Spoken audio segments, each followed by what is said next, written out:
Olá, pessoal. Eu me chamo Ana Luísa, sou indígena do povo Pancararu, do estado de Pernambuco, Brasil. Sou cirurgiã dentista, também sou cantora desde pequenininha, né? Cantora intérprete. E, enfim, vou falar um pouquinho sobre a realidade, a minha vivência enquanto uma mulher indígena, dentro e fora do meu território. E, assim, a começar pelas mudanças, né?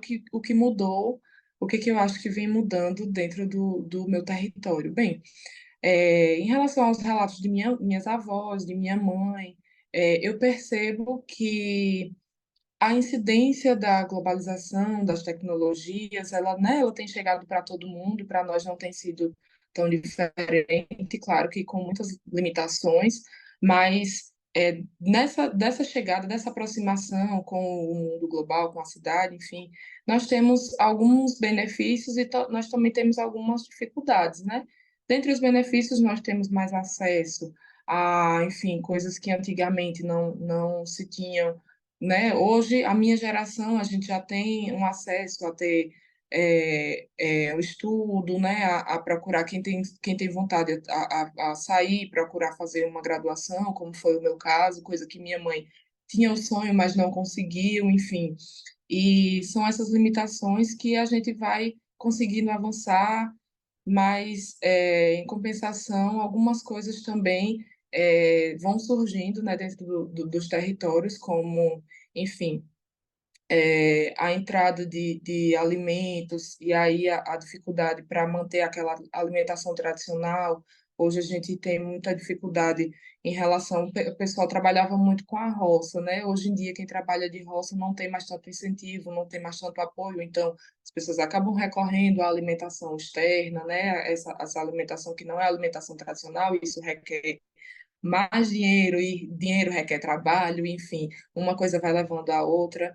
E enquanto dificuldades, eu posso dizer que, tendo em vista, eu converso muito com minha mãe, né, com meus avós, e eu trago sempre essa referência dessas mulheres que vieram antes de mim, e eu posso dizer, assim, que dificuldades a gente sempre tem, mas eu não posso dizer que eu tenho as mesmas dificuldades que a minha mãe teve, elas tiveram a geração da minha mãe e de minha avó, elas tiveram muito, muito mais dificuldades do que eu, como eu falei, eu já tive acesso a estar hoje dialogando com você, eu já tive acesso a ir para uma outra cidade fazer uma graduação, claro que não foi fácil, não foi nada fácil, mas eu ainda vejo enquanto dificuldade e esses espaços, né, esse local de fala, tanto dentro como fora dos nossos territórios, e ao mesmo tempo que as mulheres, elas têm uma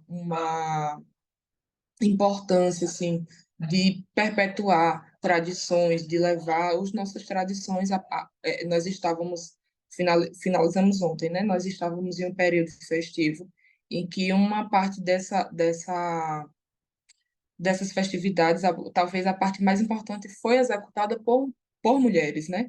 Nós temos cantadoras de terreiro, nós temos mulheres que fazem a manutenção espiritual, nós temos mulheres ali que fazem a alimentação de todo mundo que vai estar participando, o que não é uma tarefa, vou aqui de uma hora para outra resolver, não, requer todo um trabalho espiritual também, de reclusão, de concentração, enfim. E ainda assim, essas mulheres estão no terreiro, estão em casa, estão fazendo esse trabalho do cuidado, mas elas ainda estão também tentando seguir os seus sonhos, tentando fazer uma graduação, tentando terminar até o ensino médio, né? Muitas delas estão tentando trabalhar fora para ter uma renda extra, para ajudar também nas despesas da família. Então, eu acho que as dificuldades, elas são muitas, mas talvez a principal delas é somar tudo isso, esse tanto de demandas, né? E conseguir levar, como eu vejo várias mulheres assim, tendo que dar conta de tudo ao mesmo tempo. Mas, ao mesmo tempo, isso requer uma força e uma disposição que, assim, eu acho admirável demais, assim, enorme. Além disso, eu acho que quando a gente fala, né, sobre a ocupação desses espaços e a importância disso, é a representatividade, né? E essa representatividade de, por exemplo, mulheres desse grupo, né, de mulheres e termos mulheres indígenas ocupando espaços, ele com essa representatividade a gente traz as transversalidades nos debates, né, nas discussões. Como que a gente vai discutir, por exemplo, saúde, educação e arte numa perspectiva indígena, se nós não tivermos pessoas indígenas para incentivar essa discussão, como foi o meu caso na universidade. Nós nunca tínhamos falado, nós temos os cursos de graduação em saúde, né? Tem a disciplina de saúde coletiva para falar sobre o SUS, e eu imaginava que em alguma dessas aulas, eu tenho saúde coletiva do primeiro ao 10º semestre, entre aulas e estágios, eu imaginava que em alguma dessas aulas eu ia entrar e ia me deparar com uma aula sobre saúde indígena, até porque nós temos um subsistema de atenção à saúde indígena, é SUS. E isso nunca aconteceu. Então, se eu não tivesse ali para puxar esse assunto, para perguntar, e quando perguntava, enfim, não tinha muitas respostas, os professores não têm conhecimento, não procuram saber também, as instituições de ensino também, né, se silenciam diante disso. Então, eu trouxe essa discussão para a minha universidade, e são discussões que eu vou levando para onde quer que eu esteja, né? Então, isso é muito importante, porque a partir dessas implicações e a partir dessas discussões é que a gente constrói ideias, é a partir das ideias que a gente constrói políticas públicas, é a partir das políticas públicas que a gente consegue manter, que a gente consegue fazer a manutenção dos territórios, do acesso, enfim, de todas essas demandas que a gente tem que a gente vem tendo ao longo dos anos, né? E como foi que eu consegui acessar esses espaços? Bem, o meu povo, como eu falei, ele tem uma importância tem um histórico, né, de mulheres que lutaram e foram atrás. A exemplo disso, a gente tem um nome que é conhecido nacionalmente, que é Quitéria Binga. Quitéria Binga é uma mulher do povo Pancararu.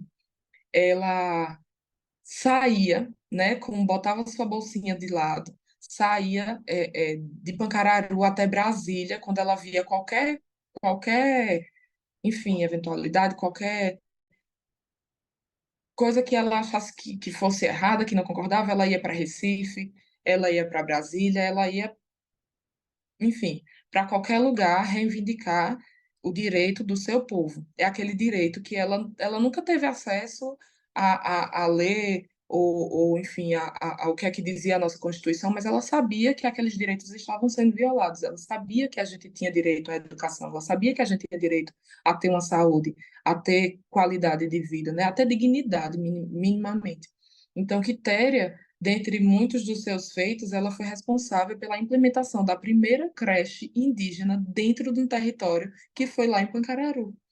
E, enfim, são vários os feitos, né? Além de Quitéria, nós temos muitas outras mulheres que eu tenho muito orgulho, assim, de reverenciar. Maria das Dores Pancararu, que é a prima da minha mãe, minha tia, foi a primeira doutora indígena do país, né, do Brasil. Nós temos a exemplo também, Maria do Carmo, também é minha tia, que sempre lutou e teve ali no controle social e hoje e ajudou a construir, junto com outras mulheres, homens, enfim, que vem desse movimento social, que vem do controle social, ajudaram a construir o que a gente conhece hoje como saúde indígena, enfim. E aí já nasci no meio desse movimento, dessa loucura toda, né? Ouvindo essas histórias e imaginando, poxa, eu quero muito estudar, eu quero muito entender o que é que acontece com a gente, o que é que a gente tem enquanto direito, o que é que nós temos enquanto deveres, o que é que a gente pode fazer para estar entendendo esse mundo, né? Eu preciso aprender a língua do branco para poder ajudar o meu povo, porque essa língua, essa língua do branco, ela sempre foi usada contra nós. Então eu vou aprender essa língua para que eu use ela a favor, ao nosso favor dessa vez. E aí eu sempre tive esse interesse na escola, sempre fui envolvida nas coisas, enfim. É, e aí eu tinha a intenção de fazer uma graduação, né, de sair, de estudar, como eu falei. E aí, dentro da universidade, eu levantei essas discussões, mas eu achava que aquilo ali já era, meu Deus, eu estou aqui acessando já algo que achava que estava no ápice, né? Mas aí, após a graduação, veio a oportunidade de fazer um curso de especialização em direitos humanos, né? Um ênfase em direitos dos povos indígenas nas Nações Unidas. Então, eu tive essa oportunidade que foi riquíssima para mim. Estive com mais 47 bolsistas indígenas do mundo inteiro, estudando ali os mecanismos internacionais de direitos dos povos indígenas, e ali pude estar dialogando com outros colegas de todas as partes do mundo, pude estar tendo acesso a enfim, às políticas, ao que se discute lá dentro das Nações Unidas. Voltei e tive essa oportunidade de estar em Nova York, né, com o projeto IACI. Então, eu acho que essa vontade, atrelado à oportunidade que eu tive, por mais que tenha sido com muita dificuldade, mas a graduação e, enfim, esse apoio da família, né, de dizer assim, mesmo com toda a dificuldade, mas esse lugar é nosso, esse lugar é para nós. Então, nessa insistência, que essas oportunidades foram aparecendo e eu fui agarrando cada uma delas com todas as minhas forças. E além disso, a música, né? Eu sempre cantei, acho que desde pequenininha eu comecei a cantar. E aí a gente sempre usou a música, a arte como como porta-voz, né? Dessa nossa realidade, tanto para falar da riqueza cultural que nós temos, como também para denunciar a nossa violação de direitos e tudo isso que a gente corre atrás, tudo isso que do nosso dia a dia, né? Então, a música também me deu é, a oportunidade de estar levando essas informações, de estar trocando ideia também com outros artistas, né? De estar construindo junto, enfim. Eu acho que é a soma de tudo isso que faz eu ser quem eu sou e ter essa bagagem. É, eu acho que o que o poder público poderia fazer para contribuir, né, seriam políticas públicas para as mulheres. Nós não queremos muito, nós não queremos nada extraordinário, nós queremos o básico, talvez se a gente tivesse, se a gente parar para pensar que se a gente tivesse as mesmas facilidades que os homens têm, por exemplo, hoje se um homem ele tem um filho e ele quer fazer sua graduação, ele faz, né? Ele não é em momento nenhum impedido, porque ele não tem não é que ele não tem a responsabilidade, mas a ele não é dado essa demanda, né? Esse lugar do cuidado, esse lugar da abdicação dessa outra vida para estar dando atenção àquela criança. E o que é cobrado, né, pela sociedade com as mulheres. Então, eu acho que se as nossas políticas elas entendessem, né, que para além de mães, de cuidadoras, para além de mulheres, nós somos pessoas que temos sonhos, que temos vontades, que temos o sonho de seguir tal profissão, de ser isso, de ser aquilo outro. Então, o apoio a ter com quem deixar o filho, o apoio de ter o acesso, né, a essa graduação que até na época, se a gente está estudando, vamos lá, não tenho filhos, mas estou estudando, quero fazer uma graduação, mas eu ainda tenho a responsabilidade de estar cuidando da casa, de fazer uma comida, enfim, e o nosso tempo acaba sendo limitado, prejudicado. A gente não tem tanto tempo para estar dispondo para pegar ali um livro para ler, porque tem a comida que está no fogo, porque tem uma casa para cuidar, porque tem isso e aquilo outro para fazer. Enfim, então, eu acho que entender assim desse lugar, né, enquanto manutenção do cuidado e também artistas, cirurgiãs dentistas, cantoras, enfim, advogadas, professoras, nós somos pessoas né? Somos pessoas e queremos seguir nossa vida profissional, queremos também ser donas de casa, queremos ser mães, mas a gente precisa ter o poder de escolher o que é que a gente quer ser.